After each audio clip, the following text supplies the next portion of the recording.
La calle Broca no es una calle como las demás. Parece un pueblecito y todos sus habitantes les gustan mucho los cuentos.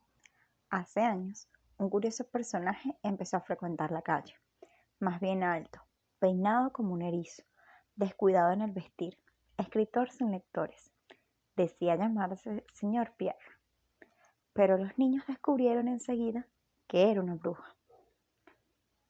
Del encuentro entre el señor Pierre y los niños nacieron estos 10 cuentos, historias fantásticas y divertidas que no han sucedido nunca ni pueden suceder jamás.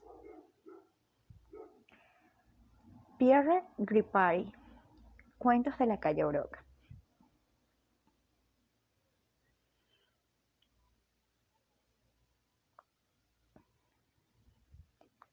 Prefacio. Es bien sabido que los niños lo entienden todo. Si este libro solo lo leyeran ellos, ni siquiera se me ocurriría escribir un prefacio. Pero supongo que estos cuentos serán también leídos por adultos. Y sí, y por ello, pienso que tengo que hacer algunas aclaraciones. La calle Broca no es una calle como las demás. Si consultáis un plano de París, veréis o creéis ver que la calle Pascal y la calle Broca cortan en un ángulo recto al Boulevard Port Royal. Si confiados por estas indicaciones, subís a vuestro coche y enfiláis dicho boulevard esperando girar hacia una de estas dos calles, podréis ir y venir 100 veces, de un lado a otro, entre el observatorio y los gobelinos, y no la encontraréis. ¿Son pues la calle Broca y la calle Pascal una invención? Me diréis.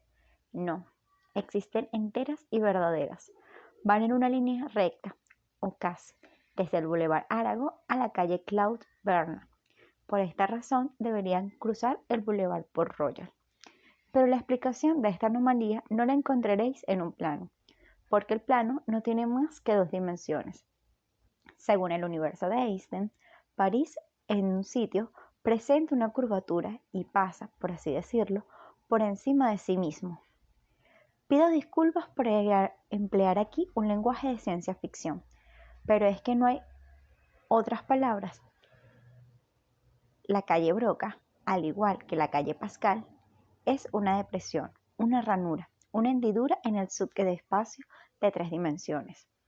No lejos de ahí, en la misma acera, se abre la boca de una escalera que me parece penetrar las entrañas de la tierra, como la del metro, bajarla sin miedo.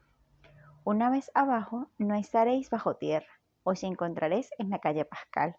Por encima de vosotros hay algo que parece un puente. Ese puente es el Boulevard Port Royal, que acabéis de dejar.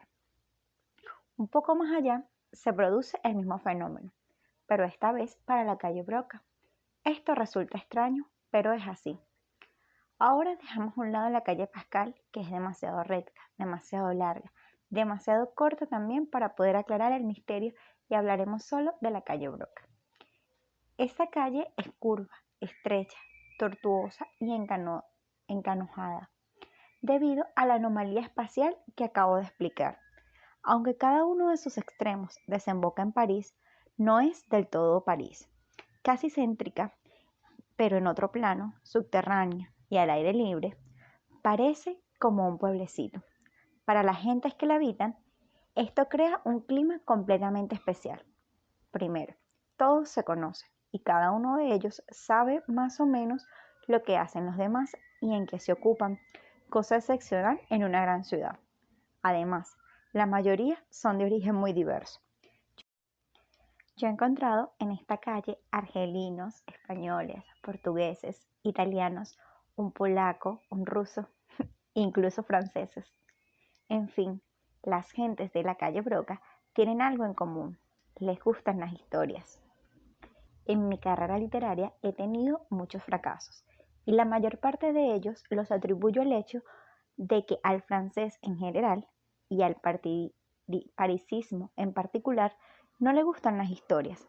Reclaman la verdad o, en su defecto, el parecido con la realidad, mientras que mis únicas historias que me interesan son aquellas de las que estoy segura desde el principio al fin que no han sucedido nunca, no sucederán jamás y no pueden suceder.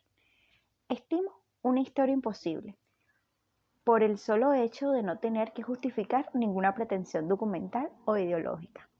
Tienen todas las posibilidades de contener mucho más verdad que una historia simplemente plausible. En eso, yo soy quizás, a mi manera, lo digo para consolarme, más realista que todas esas gentes que creen amar la verdad y se pasan la vida aceptando mentiras insulsas, verosímiles justamente en la medida que son insulsas. Ahora, en vez de una vez no hace hábito, he aquí una historia real. En el número 69 de la calle Broca, no en el 67 ni en el 71, si os gusta la verdad, aquí tenéis una. Como iba diciendo, en el número 69 de la calle Broca hay una tienda de Ultramario que es también bar, cuyo dueño, Papasay, es un argelio casado con una bretona. En la época de la que yo hablo, tenían 4 hijos, 3 niñas y un niño. Luego tuvieron un quinto. La mayor de las niñas se llamaba Nadia, la segunda Malika, la tercera Rachida y el niño, que era entonces el más pequeño, se llamaba Bachir. Al lado de esta tienda bar hay una casa. En esta casa, entre otros inquilinos, vive un tal señor Riccardi, italiano como su nombre lo indica. También padre de 4 hijos. El mayor se llama Nicolás y el último, mejor la última, se llama Tina. No cito otros nombres porque sería inútil y no serviría más que para confundir. Nicolás Riccardi jugaba a menudo en la calle con los niños de Say, porque su padre era cliente del bar. Todo esto sucedía ya hace cierto tiempo, y nadie hubiese pensado en escribir sobre ello un libro, si un día un extraño personaje no hubiese hecho su aparición en la zona. Le llamaban señor Pierre. Es más bien alto, de pelo castaño, peinado como un erizo, los ojos marrones y verdes, y llevaba gafas. Siempre tenía barba de 2 días. No se pregunta cómo se la arreglaba para mantenerla en ese estado, que para una barba debería ser un estado pasajero, y sus trajes siempre parecían estar a punto de caer hecho pedazos. Tenía 40 años, era soltero y vivía arriba, en el Boulevard Port Royal. No frecuentaba la calle Broca más que para ir al bar, pero iba a menudo y a cualquier hora del día. Además, sus gustos eran moderados. Parecía alimentarse principalmente de galletas y chocolate, también de fruta cuando la tenía. Todo esto acompañado de café muy fuerte con leche o un té con hierbabuena. Cuando le preguntaban qué hacían, contestaba que era escritor. Pero como sus libros no se veían en ningún sitio, y menos en las librerías, esta contestación no satisfacía a nadie, y la población de la calle Broca se preguntó durante largo tiempo de qué podía vivir. Cuando digo la población, quiero decir los niños. Los niños. Ellos no se preguntaban nada porque lo habían comprendido enseguida. El señor Pierre ocultaba su juego. No era un hombre como los demás. Era en realidad una bruja.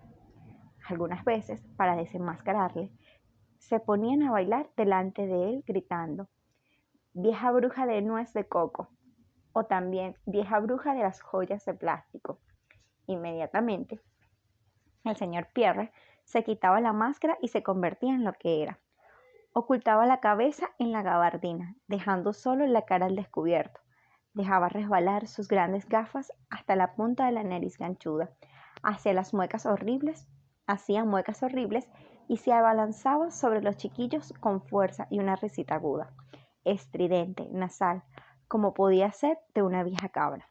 Los niños salían despavoridos como si tuviesen miedo, pero en realidad no tenían tanto miedo como parecía, pues en cuanto la bruja se les acercaba un poco más, se volvían contra ella y le pegaban y hacían bien, pues es así como hay que tratar a las viejas brujas. No son más peligrosas que cuando se les tiene miedo, desenmascaradas y desafiadas se vuelven más bien divertidas. Entonces es posible caramelarlas, y así pasó con el señor Pierre. Cuando los niños le obligaron a desenmascararse, todo el mundo, empezando por él, se sintió muy aliviado y no tardaron en establecerse relaciones normales. Un día, el señor Pierre estaba sentado en un bar, acompañado como siempre de su café con leche y rodeado de niños. Por propia iniciativa, comenzó a contarles una historia. Al otro día, a petición de ellos, les contó otra. Y a los días siguientes, otras más. Cuantas más les contaba, más les pedían. El señor Pierre tuvo que ponerse a releer toda su colección de cuentos que había leído desde su infancia, con el único fin de poder satisfacer a su público. Contó los cuentos de Perrault, de Andersen, de Grimm, cuentos rusos, griegos, franceses, árabes, y los niños seguían pidiendo más. Después de 1 año y medio, no teniendo más nada que contar, el señor Pierre les hizo una proposición. Se reunirían todos los jueves después del mediodía e inventarían juntos historias nuevas. Y si encontraban bastantes, harían un libro. Así lo hicieron. Y así vino al mundo este libro. Las historias que contienen no son, pues, solo del señor Pierre.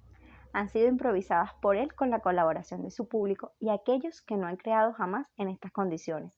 Difícilmente podrían imaginar todo lo que los niños son capaces de aportar en ideas concretas, inventos poéticos y hasta situaciones dramáticas, de una audacia algunas veces sorprendente. Doy algunos ejemplos. El primero de ellos, las frases iniciales del par de zapatos. Había una vez un par de zapatos que estaban casados. El zapato derecho, que era del señor, se llamaba Nicolás, y el zapato izquierdo, que era la señora, se llamaba Tina. En pocas líneas, y en las que está todo el embrión del cuento, son del joven Nicolas Riccardi, cuya hermanita se llama efectivamente Tina. Scooby-Doo, la muñeca sabelo todo, ha existido en realidad, lo mismo que la guitarra, que fue la amiga más fiel de la patata. Sobre el mostrador del bar de Papá Side también hubo en 1965 una pecera con 2 pececitos, uno rojo y otro amarillo con manchas negras. Fue a Barchi a quien primero se le ocurrió estos peces podrían ser mágicos, y por eso aparecen en La bruja del armario de las escobas. En cuanto a los que me digan que estas historias son demasiado serias para los niños, les contesto con un último ejemplo. La primera versión del cuento titulado La casa del tío Pedro, mi fantasma se daba cuenta de que era un fantasma, pero el hecho de que la niña se divirtiera al pasar la mano a través de su pierna, impalpable. Fue Nadia, la hija mayor del papasay, la que tuvo la genial idea de hacer sentar a la niña en el mismo sillón que el fantasma, de manera que al despertarse la ve en su regazo. Estas últimas palabras son de la pequeña Nadia. ¿Aprecian los mayores la importancia simbólica de esta maravillosa imagen y su belleza moral? Este pobre viejo fantasma, tipo acabado del solterón avinagrado, torpe, endurecido, aquí se revela contra sí mismo, contra la libertad, la verdad, la generosidad, en una sola palabra, se siente liberado. Y esto a partir de este momento en el que simbólicamente se convierte en madre. También mi amigo Nietzsche habla, no sé dónde, de hombres madre. Hacía falta una niña para tener la misma idea. Pero aquí termina, pues sería un poco absurdo que en un libro para niños el prefacio destinado a los adultos ocupara más espacio que un cuento. Por lo tanto, no tengo más que decir, sino desear buena lectura a mis pequeños amigos de la calle Broca, de otros lugares y de todas partes.